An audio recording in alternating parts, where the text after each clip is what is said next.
What's going on, guys? Today we are diving into the fuel system.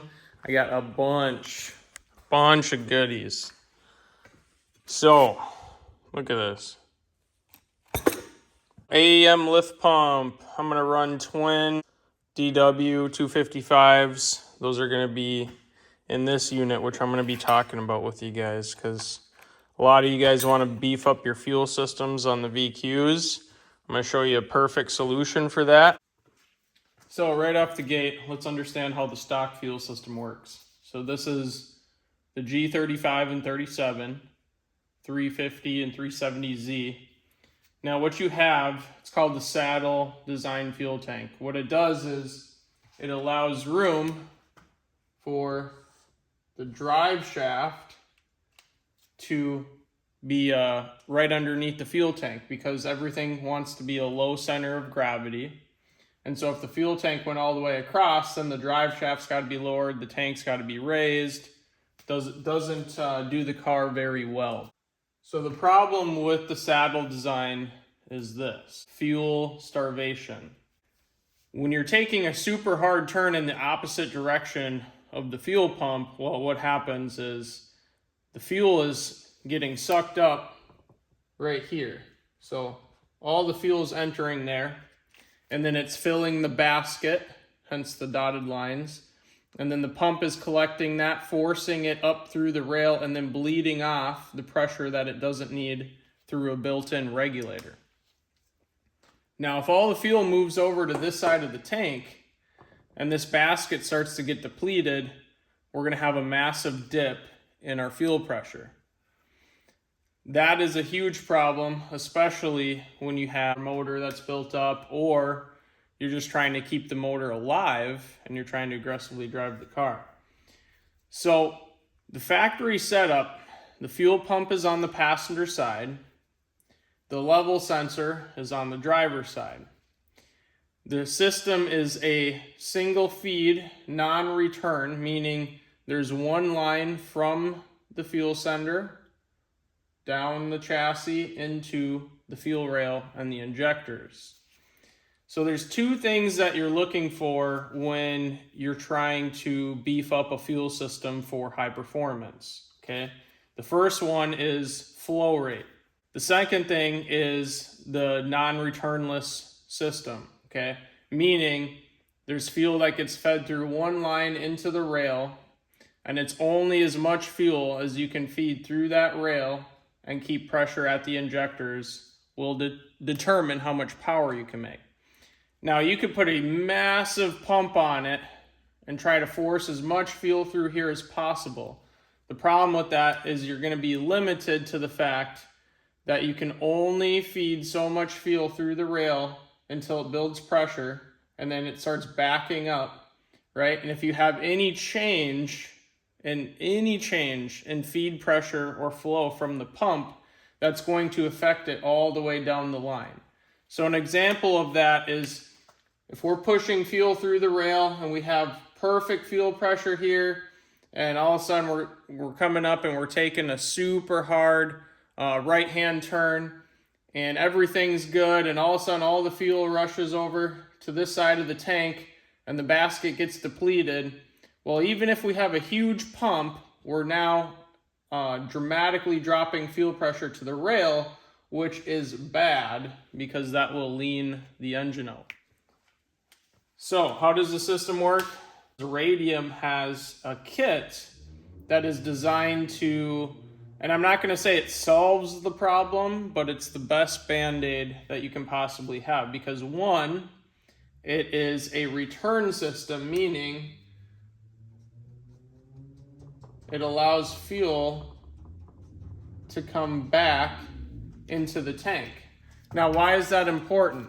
Because the more fuel that you can push through the fuel lines and feed back into the pump, the safer your fuel pressure is going to be, and the less chance that you're going to have of intake issues with the fuel pump. That's why return systems are so critical, because we can flow a massive amount of fuel, way more than if it's a single feed, and then we can just use all the fuel that we didn't use and put it right back into the fuel basket. Now, Radium's is not a return system that comes from the rail. It's actually something that I've never even seen before until I ordered this kit.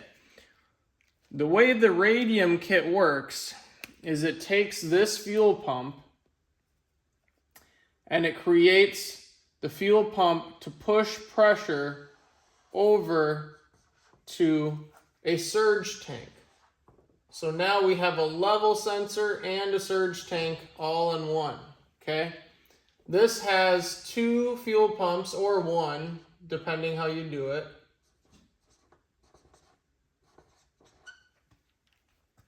So we have the factory pump now that pushes fuel into the surge tank. This line no longer connects, so that the feed line no longer connects to the factory fuel pump location. This pump pushes fuel over into the surge tank, which maintains on its own, it maintains a constant amount of fuel pressure. It has a built-in regulator that is adjustable, and that's the key, okay? Because this regulator we can't adjust. We can adjust it by drilling it out and making changes to it, but we still at this point cannot add a boost line or a reference line to it to change the pressure as the demand changes on the rail. With the Radium Surge Tank, we're now flowing fuel. So with the Radium Surge Tank, we're now flowing fuel from the factory fuel basket into the surge tank. And then from the surge tank, that is now what's feeding the rail and the injectors. So to make this really simple, the fuel pump that used to be in the factory location is now what's called a lift pump. And basically what a lift pump does is it just supplies a constant supply of lower flowing fuel to a unit that then amplifies that fuel, amplifies the flow and the pressure, and then brings it into the fuel system. So what are the advantages of this now? The advantages are this: whether fuel is on this side or whether fuel is on this side, it can now suck fuel from that side, it can now suck fuel from that side. The regulator is adjustable, you can run a reference line to it, it can do a 1-to-1 increase in fuel pressure according to boost. So I'm going to show you guys what this looks like. So here's the tank itself. So this tank fills up nice and full with fuel. It's got one-way valves on the bottom, so fuel can't fall out. It can only be sucked in, because it can suck fuel from here, and it's also getting fuel pushed into it from the factory location on the passenger side. So you'll see it's got an in. So here's the in. That's the factory fuel pump that's feeding into the surge tank. And then it has an out. Well, you can't see it because I put a bigger 8 AN fitting. It comes with a 6. Comes with a 6 AN fitting, but we're going to be running an 8 AN fitting. So this now right here is what feeds the actual rail and the injectors. So I think this is one of the best options. I'm going to show you guys kind of how to do the install. It's pretty self-explanatory if you've ever done fuel pumps. If you haven't, definitely do your homework. There are some things that you can mess up pretty easily. But the surge tank comes as a whole kit. So it's going to come with some wiring. It's going to come with fittings, clamps, lines, hoses.